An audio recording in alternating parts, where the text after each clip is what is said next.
जय हिंद साथियों। आज का वीडियो आपको पोस्ट मैट्रिक बोनाफाइड के बारे में होने वाला है। तो इस वीडियो में आपको शुरू से क्लास तक आपको लाइव दिखाया जाएगा किस तरीके से ऑनलाइन किया जाता है, क्या डॉक्यूमेंट लगता है, डॉक्यूमेंट में क्या क्या सावधानी बरतनी पड़ती है और किस जगह पे कौन सा डिटेल्स भरना पड़ता है आपको। तो सुरक्षित इस तरीके से डॉक्यूमेंट रखा जाएगा, अपलोड किया जाएगा, अपलोड करने का साइज क्या रहेगा डॉक्यूमेंट को, सारा चीज़ को इसमें आपको क्लियर किया गया है। इस वीडियो को स्किप ना करें और शुरू से क्लास तक इसको देखते रहें और सीखते रहें। तो सबसे पहले मैं आपको यहाँ पे जो इसका आधिकारिक वेबसाइट है, पोर्टल है, उस पर लेके चलता हूँ। तो यहाँ पे आपको एक कोई ब्राउजर ओपन कर लेना है, जो ब्राउजर आपको सेफ हो। आपके मोबाइल से भी कर सकते हैं, लैपटॉप सिस्टम, डेस्कटॉप जो आपके पास अवेलेबल है उससे भी आप कर सकते हैं। तो शुरू से लेकर लास्ट तक इस वीडियो को देखते रहें और सीखते रहें। यहाँ पे आपको उस आधिकारिक वेबसाइट के बारे में कुछ बताने वाला हूँ। वहाँ पे जो भी डिटेल्स है उसको आपको अच्छी तरीके से रीड कर लेना है, तभी आपको आगे के लिए बढ़ना है। किस तरह से रजिस्ट्रेशन किया जाएगा, उसको लॉगिन किया जाएगा। लॉगिन करने के बाद अप्लाई स्कॉलरशिप के लिए और डॉक्यूमेंट डिटेल्स और उसका साइज क्या रहेगा। अगर साइज ज़्यादा हो गया है स्कैनिंग में, स्कैनिंग किस तरीका से करना है, रंगीन करना है कि ब्लैक एंड व्हाइट करना है, सारा चीज़ का उसमें क्लियर किया गया है। तो सबसे पहले आप यहाँ पे आधिकारिक वेबसाइट पर लेके चलता हूँ। यहाँ पे टाइप करना है pmsonline.bih.gov.in। ये वेबसाइट है। इस वेबसाइट पे जाने के बाद आपको यहाँ पे कैप्चरिंग करके इंटर कर देना है। जैसे इंटर कीजिएगा तो आपको कुछ डिटेल्स यहाँ पे देखने के लिए मिलेगा। जैसे कि यहाँ पे आप देख रहे हैं, जैसे वेबसाइट में इंटर किए तो यहाँ पे कुछ डिस्क्लेमर दिया गया है। प्रिय उपयोग करता हूँ, हम अपनी वेबसाइट के प्रदर्शन और विश्वसनीयता को बेहतर बनाने के लिए प्रसिद्ध हैं। इसके निरंतर प्रयास हिस्से के रूप में हम अपनी अवसंरचना को बेहतर बनाने का कार्य कर रहे हैं, ताकि हम आपको बेहतर सेवा प्रदान कर सकें। इस दौरान आपको कभी कभी सर्वर डाउन टाइम का सामना करना पड़ सकता है। हमारी ओर से आपके धैर्य और समझ के लिए हम आपका आभारी हैं और हम एक तेज अधिक विश्वसनीय अनुभव प्रदान करने की दिशा में काम कर रहे हैं। आपकी निरंतर समर्थन के लिए धन्यवाद। इसको आपको क्लोज कर देना है। क्लोज करने के बाद यहाँ पे ध्यान देने योग्य बातें हैं। जो सबसे पहला लिंक है उस पर आपको किसी इंस्टीट्यूट या स्कूल कॉलेज के लिए दिया गया है। उसमें विद्यार्थी के लिए यहाँ पे कोई जगह नहीं है, इसको आप क्लिक ना करें। और इसके बाद 2 नंबर में दिया गया है कि SC ST के लिए जो भी अनुसूचित जाति या अनुसूचित जनजाति से हैं वो आपको 2 नंबर वाले पे क्लिक करना है। और जो EBC OBC से हैं वो आपको 3 नंबर पे क्लिक करना है। इसके बाद नीचे दिया गया है मुख्यमंत्री पिछड़ा वर्ग एवं अत्यंत पिछड़ा वर्ग के लिए इस पर क्लिक करना पड़ेगा। तो यहाँ पे हम करते हैं कि EBC वाले पे क्लिक करते हैं। EBC वाले क्लिक करने के बाद जिस विद्यार्थी का हमने ऑनलाइन करना है उसके बारे में यहाँ पे अच्छी तरीके से डिटेल को सूचित करके वो आपको पढ़ लेना है और उसको अच्छी तरीके से जानकारी ले लेना है, तभी आपको रजिस्ट्रेशन के लिए आगे बढ़ना है।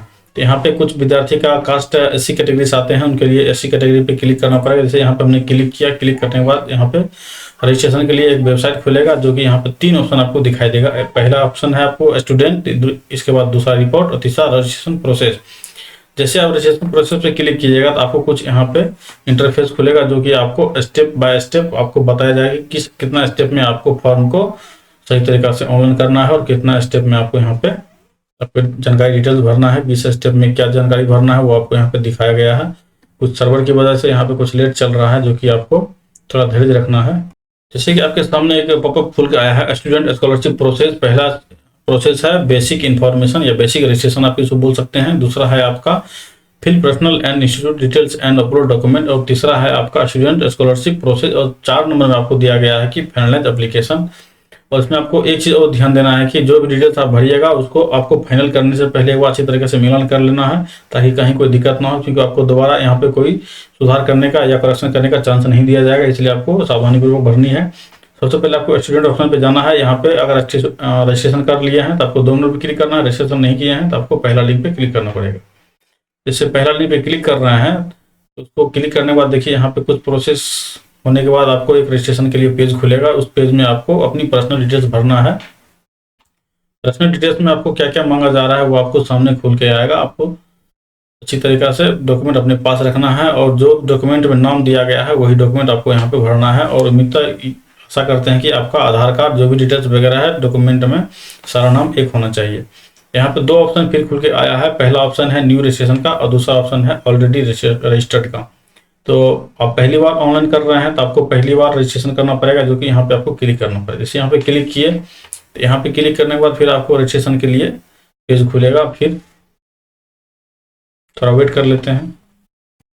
यहाँ पे स्टूडेंट के लिए कुछ गाइडलाइन दिया गया है, जो कि गाइडलाइन को आपको अच्छी तरीके से रीड करना है। रीड करने के बाद ही आप अपना आवेदन को और और चलें। इसके बाद पहला है यहाँ पे 1 नंबर में आवेदक का आधार संख्या, जो कि आपको आधार कार्ड पे देखने के लिए मिलेगा। दूसरा है जाति प्रमाण पत्र, वर्तमान तिथि को मन एवं स्वयं को निर्गत। इसमें ये बताया गया है कि 2025 सेशन जैसे भी चल रहा है। यहाँ पे गाइडलाइन में जो भी डिटेल्स आपको दिया गया है सबको अच्छी तरीका से रीड कर लेना है, कहाँ पे क्या भरना है, किस जगह पे क्या क्या डिटेल्स दिया गया है, सबको अच्छी तरीका से भर लेना है। जाति आवासीय आय वो करेंट डेट में होना चाहिए, जैसे भी जनवरी का है तो जनवरी तक उसको 1 साल प्लस नहीं होना चाहिए और उसके अंदर ही होना चाहिए, तभी आप इस आवेदन को सही तरीका से ऑनलाइन कर पाइएगा, अन्यथा आपको बाद में परेशानी उठानी पड़ सकती है।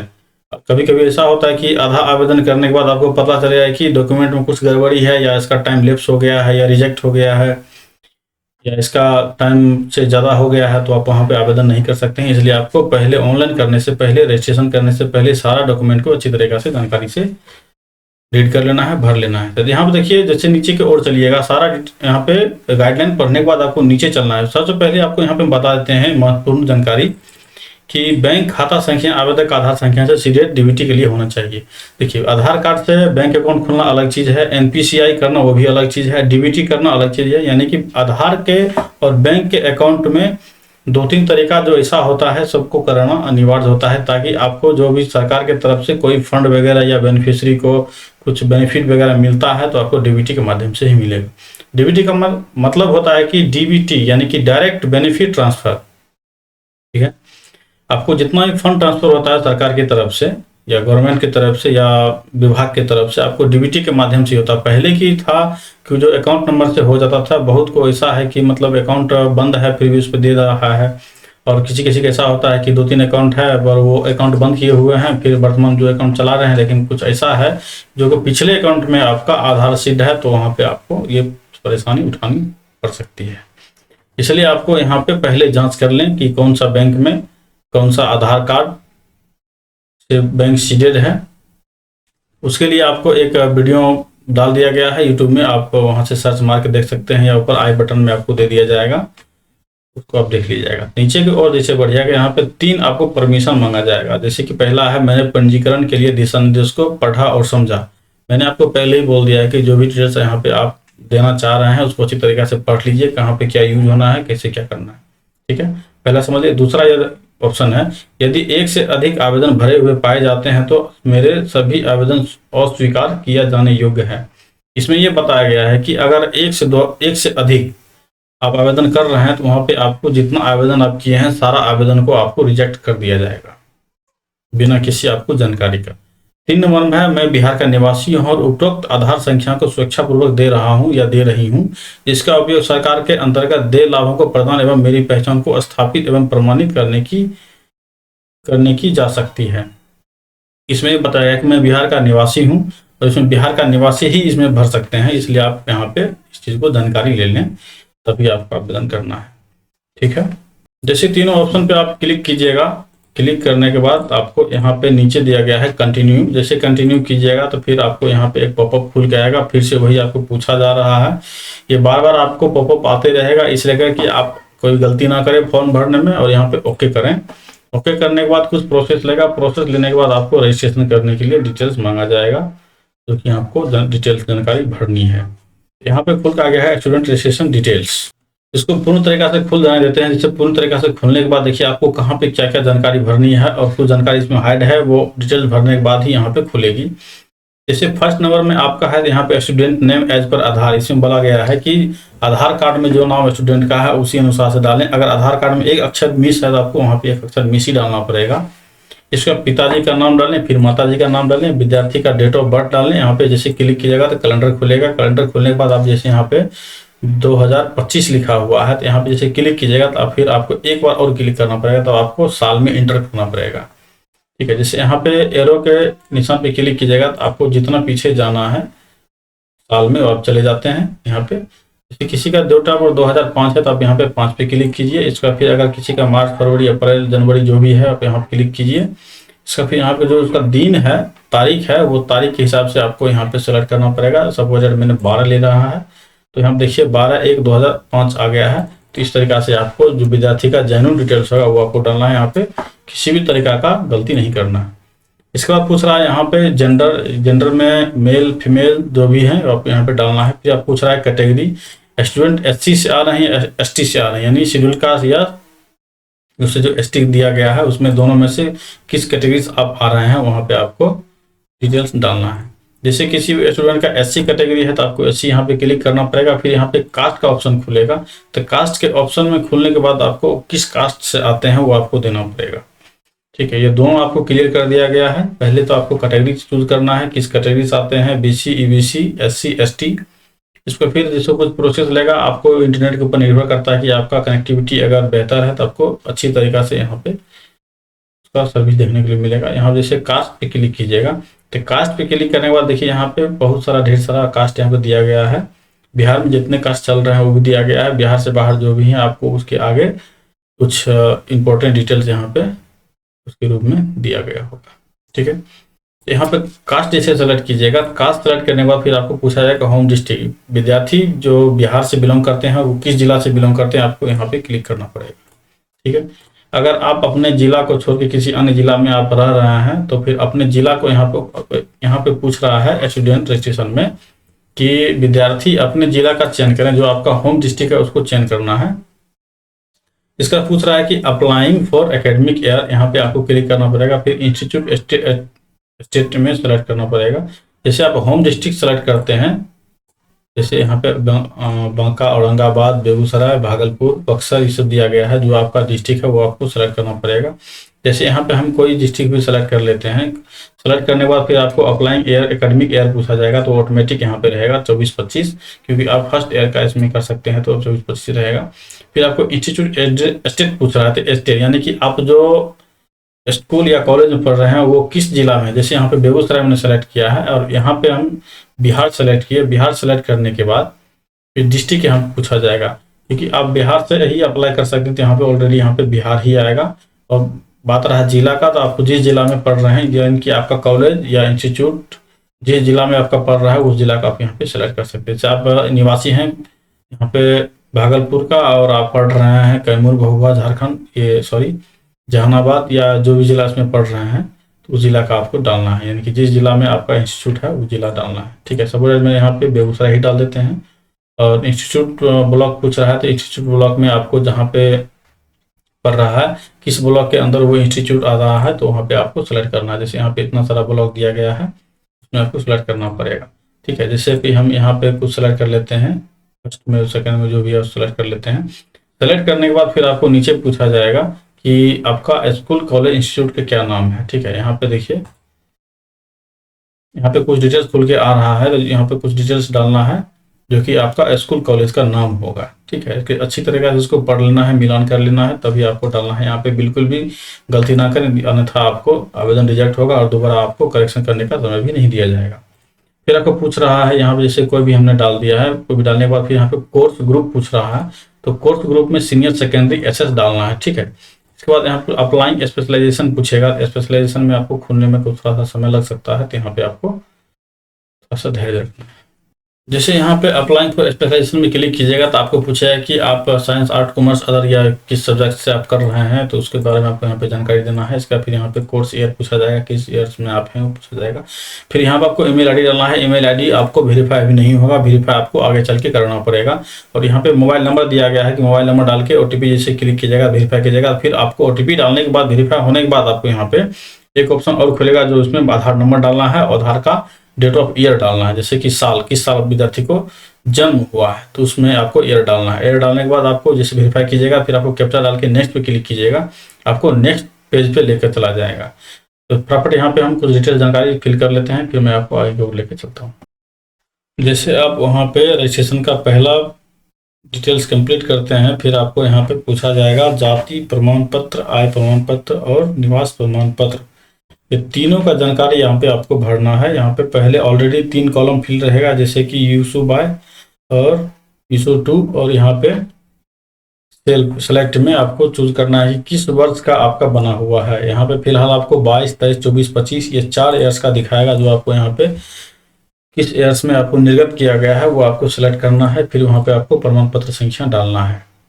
ठीक है, सेम डिटेल्स इसमें भी दिया गया है। और यहाँ पे देखिए आपको प्रमाण पत्र जारी करने की तिथि यानी कि किस वर्ष आपका किस डेट में किस महीना में दिया गया वो आपको यहाँ पे कैलेंडर में करके डाल सकते हैं। आपको तीनों डिटेल्स में वही डालना पड़ेगा। ठीक है, मैं फटाफट यहाँ पे डिटेल्स डाल लेता हूँ। इससे विद्यार्थी का कुल डिटेल्स यहाँ पे हमने डाला है। डालने के बाद फिर आपको प्रीव्यू बिफोर रजिस्टर पे क्लिक करना है। जैसे एक बार क्लिक कीजिएगा तो आपको कुछ प्रीव्यू डिटेल्स खुलेगा, आपको अच्छी तरीके से चेक करना है। चेक करने के बाद फिर आगे का प्रोसेस बता। जैसे आप सेव बटन पे क्लिक करते हैं, सेव बटन पे क्लिक करने के बाद आपको नीचे पूछा जाएगा प्रिंट और क्लिक हेयर टू कंटिन्यू। तो पहले इसको आप प्रिंट करके रख लें या कंटिन्यू भी क्लिक कर सकते हैं। कंटिन्यू क्लिक करने के बाद आपको डॉक्यूमेंट आगे अपलोड भी करना है, जिसके बारे में आगे बता रहा हूँ। और जिसे मैं यहाँ बता रहा है कि वेरिफिकेशन पेंडिंग, क्योंकि अभी इसका वेरीफाई नहीं हुआ है इसलिए उसको पेंडिंग बता रहा है। जैसे आप क्लिक कीजिएगा, क्लिक करने के बाद इसका अपलोड कीजिएगा तो वहाँ पे आपको फाइनली अपडेट हो जाएगा, जो कि आपको वेरीफाई दिखाएगा। तो आपको यहाँ पे क्लिक हेयर पे जैसे हमने क्लिक किया, आपको यूजर आईडी पासवर्ड आपके मैसेज पे चला गया होगा, ईमेल पे चला गया होगा और यहाँ पे आपको सामने भी शो कर दिया गया होगा। उसको अच्छी तरीके से जानकारी को रख लेना है। फाइनली आपके मोबाइल पे यूजर आईडी और पासवर्ड गया होगा। यहाँ पे आपको यूजर आईडी और पासवर्ड को फिल करना है, कैप्चा डालना है, लॉगिन करके सक्सेस हो जाना है। सक्सेस होने के बाद आपको फिर अप्लाई करने के लिए अब प्रोसेस चालू होगा। जैसे लॉगिन सक्सेसफुल कीजिएगा तो आपको पासवर्ड चेंज करने के लिए पूछा जाएगा, मोबाइल वेरीफाई करने के लिए भी पूछा जाएगा। 3 बार मोबाइल को वेरीफाई करवाना है। इसका फिर पासवर्ड चेंज करके फिर आगे पे क्लिक करना है। इसको जैसे हमने यहाँ पे पासवर्ड डाल दिया, आपको सेम इसी तरीका से पासवर्ड आपको डालना है। इसका फिर यहाँ पे पासवर्ड चेंज करके आगे की तरफ बढ़ना है। जैसे अब पासवर्ड सक्सेसफुल चेंज कीजिएगा तो आपको इस तरीका से पॉपअप खुलेगा। इसके बाद यहाँ पे दिखाई देगा पासवर्ड सक्सेसफुली चेंज। फिर यहाँ पे आपको ओके करना है। ओके करने के बाद फिर आपको नेक्स्ट प्रोसेस बताता हूँ। पासवर्ड को चेंज करने के बाद फिर से आपको दोबारा लॉगिन करने के लिए पूछा जाएगा। लॉगिन कीजिएगा। लॉगिन करने के बाद आपको यहाँ पे 3 डिटेल्स आपको फिर से चेक करना है और भरना है। पहला है अपडेट पर्सनल डिटेल, दूसरा है सर्टिफिकेट डिटेल और तीसरा है अप्लाई फॉर स्कॉलरशिप। मैं आपको यहाँ पे डायरेक्ट अप्लाई फॉर स्कॉलरशिप पे लेके चलता हूँ, तब तक मैं कुछ डिटेल यहाँ पे भर लेता हूँ। और यहाँ पे कोई तरीका अगर आपको समस्या आ रही है तो कमेंट में आप पूछ सकते हैं, मैं आपको वहाँ पे अच्छी तरीके जानकारी दे दूंगा और आपके साथ जो समस्या बन रही है, प्रॉब्लम हो रही है, इसको सॉर्ट आउट करने की पूरी कोशिश करूंगा। यहाँ पे आपको इतनी सारी जानकारी देखने के लिए मिलेगा। जैसे मैंने आपको पहले बताया था कि ईमेल को किस तरीके से वेरीफाई करवाना है। देखिए आप यहाँ पे उसको ईमेल को वेरीफाई करवा सकते हैं। वेरीफाई करवाने के बाद ही आप आगे का प्रोसेस करें और आगे का अप्लाई के लिए नेक्स्ट ऑप्शन पे क्लिक करें। तो यहाँ पे फटाफट डिटेल डाल लेते हैं। जैसे पिताजी का नाम, माताजी का नाम जो डाले हैं उसको री इंटर करके डालना है और अच्छी तरीके से डालना है। इसका फिर नीचे दिव्यांग ऑप्शन पे क्लिक कीजिएगा। आप किस रिलीजन से आते हैं वो डालना है आपको। आपके पिताजी क्या करते हैं वो डालना है। पिताजी के ऑप्शन में देखिए आपको इतना सारा ऑप्शन देखने को मिलेगा। जो आपके पिताजी इस ऑक्यूपेशन में होंगे वो आपको डालना है। मोबाइल नंबर यहाँ पे अपडेट हो चुका है। इसके बाद फिर यहाँ पे ईमेल आईडी बताया गया है, ईमेल आईडी अपडेट करना है। इसका फिर डोमिसाइल स्टेट आपका क्या है, बिहार है क्या है, आपको यहाँ पे डालना पड़ेगा। पूरी जानकारी को यहाँ पे सही ढंग से डालना है। सही ढंग से डालने के बाद फिर आपको यहाँ पे नीचे जो ऑप्शन दिखाई दे रहा है अपडेट को, उसको अपडेट पे क्लिक करना है। और इसमें इस बात को ध्यान रखना है कि जो भी डिटेल्स आप डालेंगे वो सही डालें, गलत बिल्कुल ना डालें और अच्छी तरीके से एक बार मिलान कर लें, तभी आपको अपडेट करना है, अन्यथा अपडेट नहीं करना है, ताकि आपको बाद में किसी तरह परेशान ना हो और करेक्शन करने का भी डेट नहीं दिया जाएगा। यहाँ पे अपना डिटेल्स अगर अपडेट कर देते हैं तो आपको स्टूडेंट डिटेल्स अपडेट सक्सेसफुली का मैसेज खुलेगा। मैसेज खुलने के बाद फिर आपको ओके करना है। ओके करने के बाद आपको नेक्स्ट अपडेट को क्लिक करना है। यहाँ पर देखिए जैसे आपका अपडेट होता जाएगा आपको नीचे वेरीफाई और पेंडिंग का ऑप्शन दिखाता जाएगा। अगर आपका बैंक में आधार लिंक नहीं है तो आपको वहाँ भी एक मैसेज शो होगा, उसको उसी तरीके से देख लेना है। और वो चेक करने के लिए आपको यहाँ पे एक लिंक दिया गया है, उस पर भी आप जाकर चेक कर सकते हैं किस बैंक में किस अकाउंट में लिंक है या नहीं है। आपको सारा डिटेल्स यहाँ पे देखने के लिए मिल जाएगा। इसका फिर यहाँ देखिए नीचे अपलोड किया गया है फोटो का, यहाँ फोटो अपलोड कीजिए। इसके बाद फिर आगे जब नेक्स्ट प्रोसेस कीजिएगा तो उसमें आपको डॉक्यूमेंट को अपलोड करने के लिए बताया जाएगा, जैसे कि जाति, आय, आवासीय, ये सब आपको वहाँ पे अपडेट करने के लिए बताया जाएगा, जो कि आपको सही तरीका से अपडेट करना है और देख के ही उसको अपलोड करना है। मैं यहाँ पे फटाफट डिटेल्स डाल के अपलोड कर लेता हूँ। जैसे आप फोटो अपडेट कीजिएगा, फोटो अपडेट करने के बाद आपको सर्टिफिकेट डिटेल्स पे क्लिक करना होगा। सर्टिफिकेट डिटेल्स पे क्लिक करते हैं फिर आपको आगे का प्रोसेस खुलेगा, जिसमें आपको सर्टिफिकेट की जानकारी वगैरह भरना है। जैसे जाति, आय और आवासीय को अपडेट कीजिएगा तो आपको इस तरीका से पॉपअप खुलेगा। यहाँ पे ओके करने के बाद फिर आपको नीचे बैक टू होम पे क्लिक करना पड़ेगा। बैक टू होम पे क्लिक कीजिएगा, तब आपको लास्ट प्रोसेस बचा हुआ है अप्लाई फॉर स्कॉलरशिप का। आपको अब स्कॉलरशिप के लिए अप्लाई करना है, यहाँ पे ओके कर दीजिए। जैसे जैसे अपना डिटेल्स अपडेट करते जाइएगा, यहाँ पे वेरीफाई का ऑप्शन आते जाएगा, पेंडिंग का हटता जाएगा और वेरीफाई का आते ही जाएगा। इसी तरीके से आपको स्कॉलरशिप के लिए अप्लाई करना है। जैसे अप्लाई फॉर स्कॉलरशिप पे क्लिक कीजिएगा, आपको यहाँ पे दो ऑप्शन दिखाई देगा, एक फ्रेश एप्लीकेशन का, जैसे अप्लाई फॉर या फ्रेश रिन्यूअल, इसके बाद एक्टिव और डीएक्टिव का। तो यहाँ पे एकेडमिक ईयर आपको चूज करना है, जैसे एकेडमिक ईयर में 24-25 आपको देना है, यहाँ बिहार रहेगा। फिर इंस्टीट्यूट नेम आपका जो भी है वो आपको वहाँ पे देखने के लिए मिल जाएगा। इसके बाद यहाँ पे कोर्स नेम डालना है। कोर्स नेम डालने के बाद फिर आपको नीचे का प्रोसेस मैं आपको बारी बारी से बताते जाता हूँ। जैसे यहाँ पे अब कोर्स नेम अगर सेलेक्ट कीजिएगा तो फिर आपको पूछा जाएगा कॉलेज कंपलसरी फी आपको कितना लगा है, 21 के बाद फिर आपके स्टेट में क्या इसका कंडीशन है, उस बारे में आपको यहाँ दिखाया जाएगा कितना फीस लग रहा है, जिसके बारे में आपको यहाँ पे इंफॉर्मेशन प्रोवाइडेड बाय इंस्टीट्यूट में दिया गया है, वो आपको देख लेना है और मिलान कर लेना है। मिलान करने के बाद फिर आपको इंफॉर्मेशन एंट्री बाय स्टूडेंट में जाना है। इसको यहाँ पे आपको जो फीस लगा है वो फीस आपको रिसिप्ट में देख के यहाँ पे डाल देना है। इसके बाद डेट एडमिशन कब कराए थे उसका डेट पूछ रहा है। इसके बाद रजिस्ट्रेशन नंबर में आपके पास अगर नहीं है तो फिर 10th वाला आप डाल सकते हैं, रोल नंबर भी डाल सकते हैं, प्रेजेंट ईयर भी डाल सकते हैं। यहाँ पे जो डिटेल्स आपको पूछ रहा है वो सारा डिटेल्स यहाँ पे डालने के बाद नीचे में यहाँ स्टे इन होटल, अगर आपके हॉस्टल में अगर आप रह रहे हैं तो वहाँ पे यस कीजिए, अन्यथा आपको नो ही करके आगे बढ़ना है। इसका प्रीवियस कोर्स में आपको पूछा जाएगा, प्रीवियस कोर्स में आपको यहाँ पे जो कोर्स आप कर चुके हैं उसके बारे में यहाँ पे पूछा जा रहा है। क्योंकि आप इंटर के लिए अप्लाई कर रहे हैं तो यहाँ पे 10th तक आपको पास होना जरूरी है और पास कर ही चुके होंगे। यहाँ पे सारा डिटेल्स भरने के बाद फिर आपको यहाँ पे 3 परमिशन आपसे मांगा जाएगा। जो 3 परमिशन आपको अलाउ करने के बाद आपको नेक्स्ट पे क्लिक करना पड़ेगा। मैं फटाफट यहाँ पे डिटेल्स डाल लेता हूँ। जैसे ऊपर में आप फिर डिटेल्स डालते हैं, इसका फिर आपको हाउस होल्ड कैटेगरी में पूछा जाएगा। यहाँ पे आपको 2 ऑप्शन है, एक पुअरेस्ट का, एक अदर्स का। आपको पुअरेस्ट में डालना है। पुअरेस्ट में डालने के बाद फिर आपको नीचे में क्लिक करना है, यहाँ पे 10th में सेलेक्ट कर देना है। 10th में सेलेक्ट करने के बाद कोर्स खुलेगा, कोर्स में आपको देखना है क्या ऑप्शन खुल के आता है, फिर यहाँ पे 10th में डाल देना है। इसके बाद यहाँ पे पूछाएगा बोर्ड नेम, तो बोर्ड नेम में भी आपको यहाँ पे अच्छी तरीके से डालना है। यहाँ पे 3 ऑप्शन पे अलाउ करने के बाद फिर आपको नेक्स्ट करना है। जैसे नेक्स्ट कीजिएगा तो आपको नेक्स्ट ऑप्शन पे ले जाएगा। यहाँ पे फिर आपको पूछ रहा है, आपको 10 परमिशन मांगा जाएगा। 10-11 परमिशन है, जो कि 10-11 परमिशन में ही आपको यहाँ पे 12 परमिशन है, 12 परमिशन को अलाउ करना है। फिर आपको नेक्स्ट प्रोसेस करना है। यहाँ पे सबको बारी बारी से टिक करना है। टिक करने के बाद आपको नेक्स्ट पे क्लिक करना पड़ेगा। जैसे सारे परमिशन को अलाउ करने के बाद आपको यहाँ पे जनरेट ओटीपी पे क्लिक करना पड़ेगा, जो कि आपको जनरेट ओटीपी क्लिक होने के बाद आपको मोबाइल में मैसेज आएगा, उसको अच्छी तरीके से वेरीफाई करके यहाँ पे डालना पड़ेगा। जैसे मैंने सारा डिटेल्स को वेरीफाई नेक्स्ट करने के बाद मैं आपको फाइनली यहाँ पे आ गया हूँ एजुकेशन डिटेल्स पे, जो कि एजुकेशन डिटेल्स में आपको 10th का मार्कशीट, 10th का सर्टिफिकेट, इसका बोनाफाइड सर्टिफिकेट और रिसीट आपको यहाँ पर डाल के अपलोड करना पड़ेगा। इसमें आपको सर्टिफिकेट नंबर, इसमें आपको इशू डेट, जो जिस डेट में आपका सर्टिफिकेट इशू हुआ है वो आपको यहाँ पर डालना पड़ेगा।